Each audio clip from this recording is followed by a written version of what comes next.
And I'd like to dedicate my fight to my great guardian, Costamato. And I'm sure he's up there and he's looking and he's talking to all the great fighters and saying his boy did it. And smiling, that's right.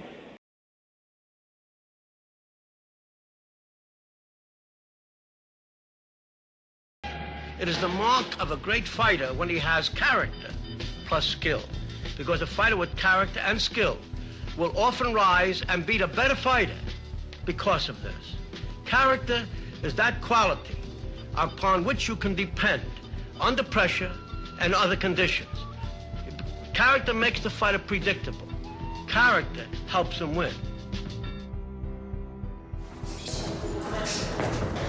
No, fight back and forth like this. Okay.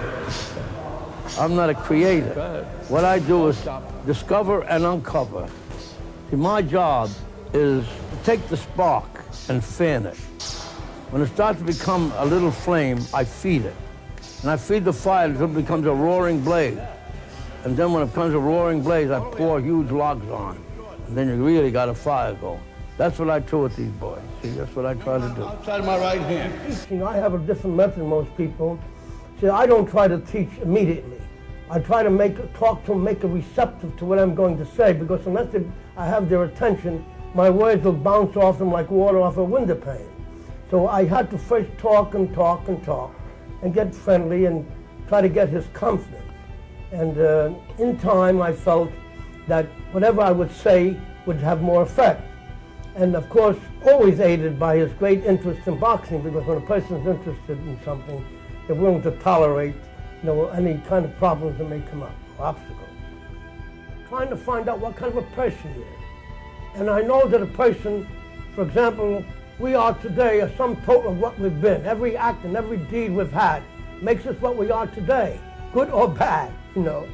So in his case, and other cases, what I do is talk and try to find out how many layers I have to peel off of him, of experiences, detrimental and otherwise, till I get down to the man himself, and then expose that so not only I see it, but he can see it. And when that happens, the progress begins from that point on, more rapidly. Because mostly it's not my skills, it's just him speaking to me on different occasions about what it's going to take to be a champion, not physically, training and all that. That's just to prepare you, to make your body become hard and ready. But when you train and exercise, mentally it tells you I'm in shape and no one can beat me. I could go many rounds as possible as the job's necessary and required to go. But other than that, it's just the mental aspect is when he talked to me and developed strong character, and that's the main aspect in the whole game, that develops strong character, because some fighters are great, not great fighters, they put on great performances and you look at him and you say, wow, he's an outstanding fighter, look at him. But then when he comes up against a person that has good character, it's a different thing. You say, wow, how did this guy beat him? It's unbelievable, just because the other person is more of a man and has more character than the person's just good talent, a lot of performance.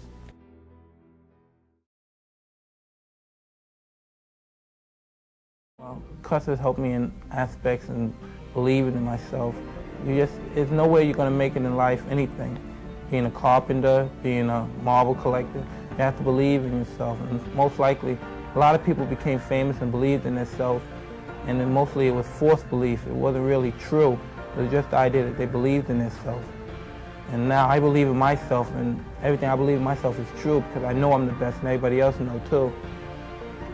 Will not be denied, especially when you know what your ability is. Nobody can, con you or anything like that, because you know what you can do. And only by letting him know that he had these qualities and he had these abilities and potentials would enable him to get the real solid, deep down inner belief in himself. Because for a person to believe something with which that he could never back up, well, it's not stable enough. We have to give him a reason to believe in himself in order to believe in himself. And in the process of giving him the reasons for him to believe in himself, he does, in fact, after a period of time, recognize these qualities do exist, and therefore he has reason to believe in himself. And the act of doing the technical part of it is relatively simple. As he brought out so well himself, the ability to apply the discipline, the ability to do what needs to be done, in my opinion, is the definition of a true professional. And not because a man holds a professional license, A man who's able to do what needs to be done, no matter how he feels within, is a professional.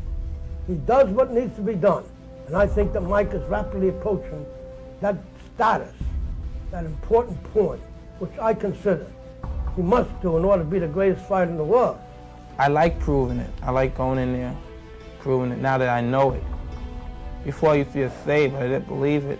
And now that I know it, man, I'm killing these guys. So,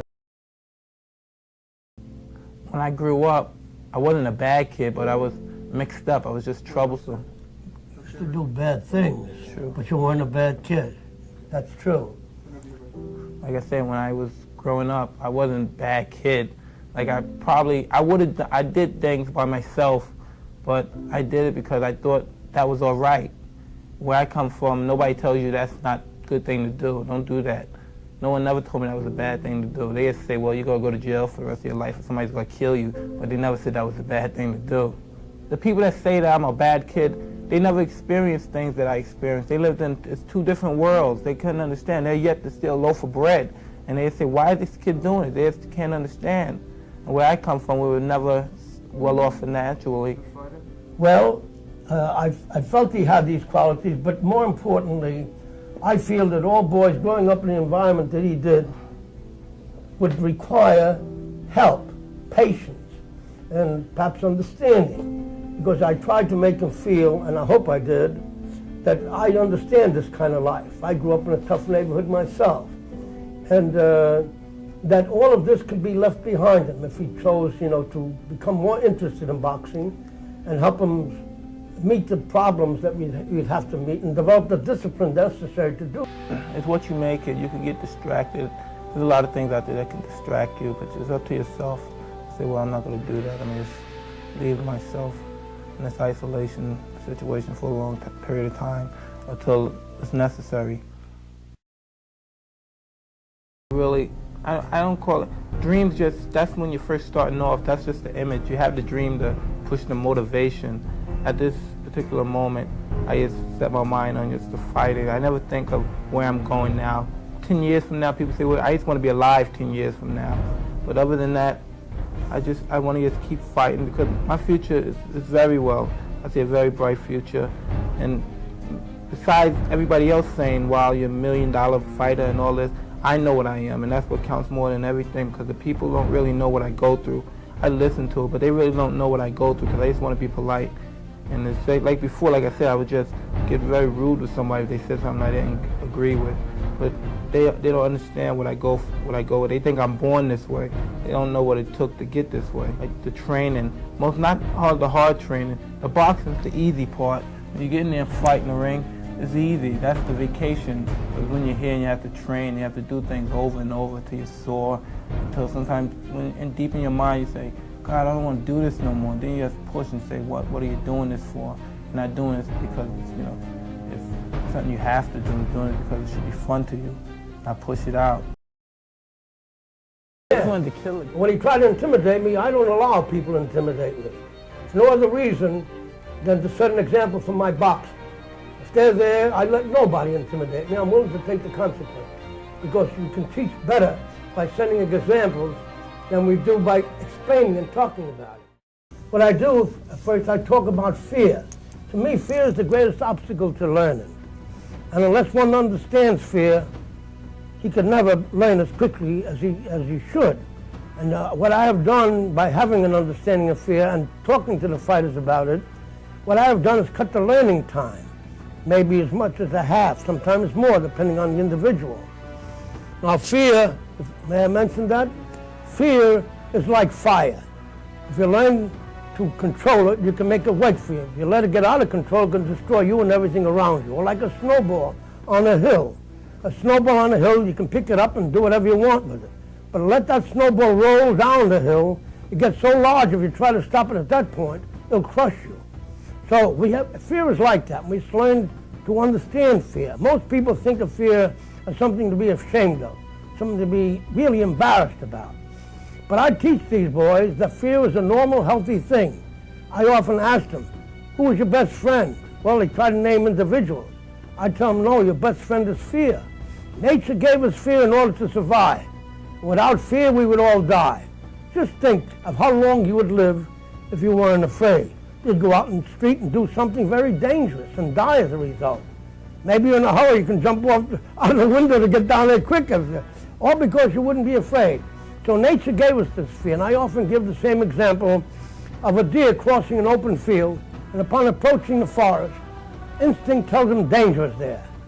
And automatically, the desire to live, to survive, comes to play where the adrenal gland injects adrenaline in the bloodstream and enables the body to perform extraordinary feats of agility and strength, where the deer normally would jump 15 or 20 feet. With the adrenaline, the first jump may be 40 or 50 feet, enough to get it away from the immediate danger, and then the natural asset of speed will help them escape and survive. This is a basic way of how fear helps you live, why fear is your best friend. Now, the same thing happens to humans. I'm sure back in the days of the cavemen, where they were dangerous, and life was dangerous. Maybe they lived in the caves and built a fire or something to keep the animals away. But eventually had to go out into the forest and get food.